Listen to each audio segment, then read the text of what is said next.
बहुत समय पहले हस्तिनापुर से दूर एक घना जंगल फैला हुआ था। उस जंगल के बीचों बीच एक गुफा थी जिसमें एक दिव्य नाग आता था। पर इससे पहले कि हम नाग तक पहुँचे, चलिए जानते हैं वीरभद्र को। वीरभद्र एक छोटे गांव का युवक था। बचपन से ही उसके मन में कुछ अलग था। वह सामान्य खेल कूद या गांव के कामों में नहीं रमता, बल्कि बड़े बड़े सपने देखता। एक दिन गांव में मेले का आयोजन हुआ। बच्चे खेल रहे थे और सभी के चेहरे पर खुशी थी, पर वीरभद्र का ध्यान केवल यह सोचने में लगा था कि कैसे वह एक दिन गांव से बाहर जाकर राज करता। गुरुजनों ने उसे चेतावनी दी, वीरभद्र, लालच और अधिक महत्वाकांक्षा मनुष्य को विनाश की ओर ले जाती है। संतोष और त्याग ही असली शक्ति है। पर वीरभद्र ने केवल मुस्कुराते हुए कहा, गुरुजी, मैं जानता हूँ कि साधारण जीवन मुझे नहीं रोकेगा। मेरा भाग्य बड़ा है। गाँव वाले भी उससे डरते थे, कहते थे, देखो वह लालची है, उसकी आंखों में कभी संतोष नहीं। एक दिन यह लालच उसे बड़ी मुसीबत में डाल देगा। बचपन की एक घटना ने उसके लालच को और बढ़ा दिया। एक बार गांव के कुएं में उसका और उसके मित्रों का दौड़ प्रतियोगिता हुआ। मित्रों ने मना किया कि कुएं में जाने से खतरनाक हो सकता है, पर वीरभद्र ने कहा, डरने वालों का भविष्य छोटा होता है, जो साहस करेगा वही महान बनेगा। उस साहस ने उसे गांव वालों की नजरों में अलग और अद्वितीय बना दिया। यही साहस धीरे धीरे महत्वाकांक्षा और लालच के रूप में बदल गया। वहीं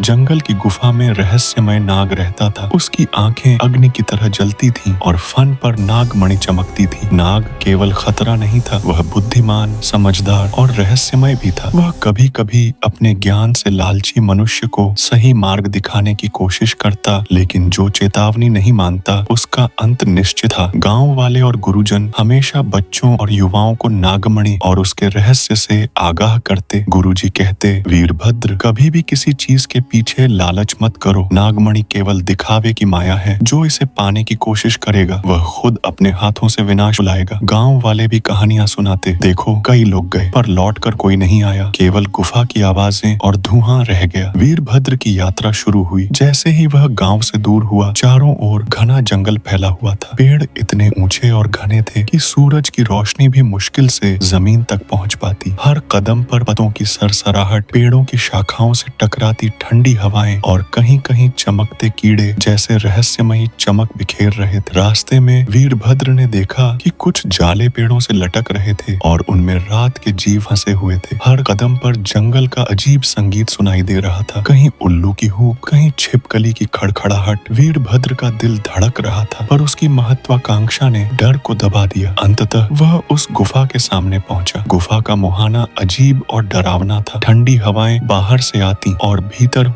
हल्की धुंध फैली हुई थी। गुफा के भीतर पुरानी आकृतियां और रहस्यमयी प्रतीक उकेरे हुए थे, जैसे किसी प्राचीन रहस्य को यहाँ सुरक्षित रखा गया हो। भीतर की ओर बढ़ते ही वीरभद्र ने देखा कि गुफा के अंधकार में हल्की आग की झलकें चमक रही थीं और फिर सामने दिव्य नाग ने अपना फन उठाया। उसकी आंखों से अग्नि की लपटें निकल रही थीं, जो गुफा की धुंध और प्रतीकों पर पड़कर अजीब रोशनी बिखेर रही थी। फन पर चमकती नागमणि मानो स्वयं में प्रकाश का स्रोत हो और उसकी रोशनी हर कोने में झिलमिला रही थी। गुफा की दीवारों पर पुरानी आकृतियां मानो वीरभद्र से कह रही हो, यहाँ हर कदम सावधानी मांगता है। हल्की धुंध और आग की झलक ने जगह को जादुई और रहस्यमय बना दिया। वीरभद्र की सांसें तेज हो रही थीं, पर उसकी आंखों में लालच की चमक और साहस का अद्भुत मिश्रण था। जैसे ही वीरभद्र गुफा के भीतर बढ़ा, उसके मन में विचारों का तूफान उठ गया। क्या मैं सच में सही कर रहा हूँ? क्या यह सिर्फ मेरा लालच है जो मुझे आगे बढ़ने को कह रहा है? अगर यह नागमणि सच में इतनी शक्ति रखती है तो क्या मुझे इसे पाने का हक? वीरभद्र ने अपने आप से पूछा, लेकिन उसके लालच ने तुरंत जवाब दिया, यदि मैं यह मणि प्राप्त कर लूं तो मेरा नाम इतिहास में अमर हो जाएगा। डरने वाले सिर्फ पीछे रह जाते हैं। तभी गुफा के अंधकार में नाग ने गहरी गूंजती आवाज में कहा, हे वीरभद्र, यह मणि तुम्हारे लिए नहीं है। जिसने भी इसे पाने की चेष्टा की वह शापित हुआ। लौट जाओ। वीरभद्र ने तलवार निकाली और उत्तर दिया, धन्य वही योद्धा है जो भय को जीत ले। मैं डर कर नहीं लौटूंगा। यह मणि मेरे हाथ लगेगी। नाग ने उसकी आंखों में झांकते हुए कहा, सत्य और साहस की परीक्षा केवल बाहरी नहीं होती वीरभद्र। मनुष्य का सबसे बड़ा शत्रु उसका लालच और अहंकार है। यदि तू अपने भीतर की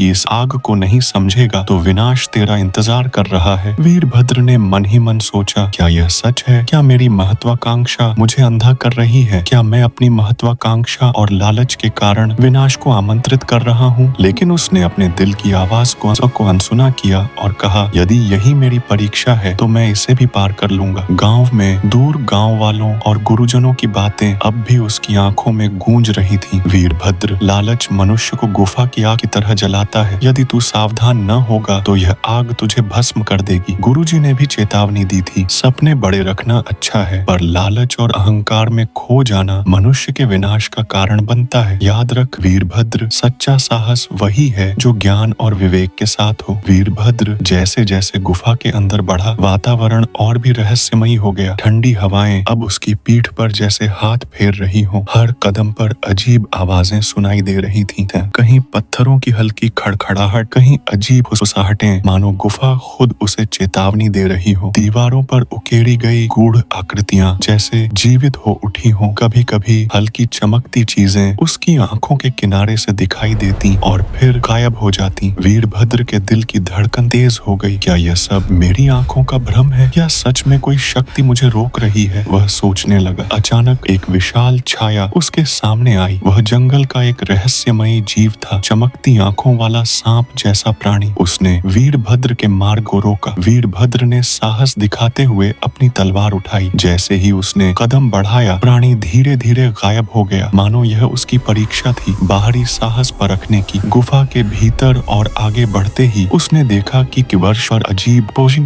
प्रतीक बने हुए हैं। प्रतीकों से हल्की धुंध उठ रही थी और उनके बीच छोटी छोटी आग की चमक झलक रही थी। वीरभद्र ने सोचा, हर कदम पर यह गुफा मुझे परीक्षा में डाल रही है। क्या मैं इसे पार कर पाऊंगा? अंततः वह नाग के सामने पहुंचा। नाग ने अपना फन उठाया और उसकी आंखों से अग्नि की लपटें निकलने लगी। पूरी गुफा में आग की झलक फैल गई और हवा में एक गर्म भारी वातावरण बन गया। नाग ने गंभीर स्वर में कहा, वीरभद्र, केवल बहादुरी पर्याप्त नहीं, यदि तू सही उत्तर न देगा तो यह आग तुझे भस्म कर देगी। नाग ने प्रश्न पूछा, मनुष्य का सबसे बड़ा शत्रु कौन है, बाहरी या आंतरिक? वीरभद्र ने झट से उत्तर दिया, बाहरी, क्योंकि वही राज्य छीनता है, धन लूटता है और पराजित करता है। नाग ने आंच भरी आवाज में कहा, नहीं, मनुष्य का सबसे बड़ा शत्रु उसका लालच और अहंकार है। जैसे ही नाग ने यह कहा, पूरी गुफा कांप उठी। आग की लपटें तेज हो गईं। वीरभद्र ने महसूस किया कि अब समय समय उसके हाथों से निकल चुका है। जैसे ही नाग ने वीरभद्र को आग की चेतावनी दी, वीरभद्र ने अपने लालच और अहंकार पर विश्वास किया। नाग ने गहरी सांस ली और उसके फन से निकली अग्नि ने उसे घेर लिया। उस पल वीरभद्र का शरीर धीरे धीरे पत्थर में बदल गया, लेकिन इस पत्थर में केवल उसका रूप नहीं बल्कि उसकी महत्वाकांक्षा और लालच का प्रतीक भी समाहित था। नागमणि, जो पहले उसके हाथ लगने वाली प्रतीत होती थी, अब उसके फन पर चमक रही थी। यह मणि केवल शक्ति का स्रोत नहीं बल्कि लालच का आईना बन गई। हर कोई जो इसे देखेगा वही अपनी लालसा का सामना करेगा। सालों बाद गांव के लोग फिर उस गुफा के पास आए। उन्होंने देखा कि गुफा में अब कोई नाग नहीं था, केवल वीरभद्र की मूर्ति खड़ी थी। पत्थर की आंखें कभी कभी हल्की हिलती थीं। गांव वालों ने कहा, शायद नाग ने उसे दंड स्वरूप मूर्ति बना दिया, लेकिन असली रहस्य यह था कि मूर्ति की आंखों में वही जीवंत चमक थी जो कभी वीरभद्र में थी। वह अब भविष्य में आने वाले लालची इंसानों के लिए चेतावनी बन गई थी। हर बार जब कोई लालची मनुष्य गुफा में प्रवेश करता, मूर्ति की आंखें हल्की सी चमकती, मानो कह रही हो, लालच विनाश लाता है और इसे कभी मत भूलो। सालों बीत गए। गांव के लोग अब भी उस गुफा के पास जाने से डरते थे, किंतु एक दिन कुछ साहसी युवा गुफा की ओर बढ़े। गुफा में घुसते ही उन्हें हल्की चमक दिखाई दी। मूर्ति की आंखें धीमे धीमे झिलमिला रही थीं। युवा सोचने लगे, क्या यह केवल पत्थर की मूर्ति है या कुछ और? धीरे धीरे गुफा की रहस्यमयी हवा और मूर्ति की आंखों की चमक ने उन्हें संकेत दिया, मानो कोई भीतर छुपा हुआ जीव अभी भी जीवित है। वीरभद्र की मूर्ति में वही लालच और महत्वाकांक्षा अब भी मौजूद थी। नागमणि की चमक उसके फन पर अब भी दृष्टि को आकर्षित कर रही थी। जैसे ही कोई लालची दृष्टि मूर्ति पर पड़ती, मूर्ति की आंखें हल्की हिलने लगती। यह संकेत था कि वीरभद्र का आत्मा अभी भी जीवित है और अगला लालची व्यक्ति जो मणि की लालसा में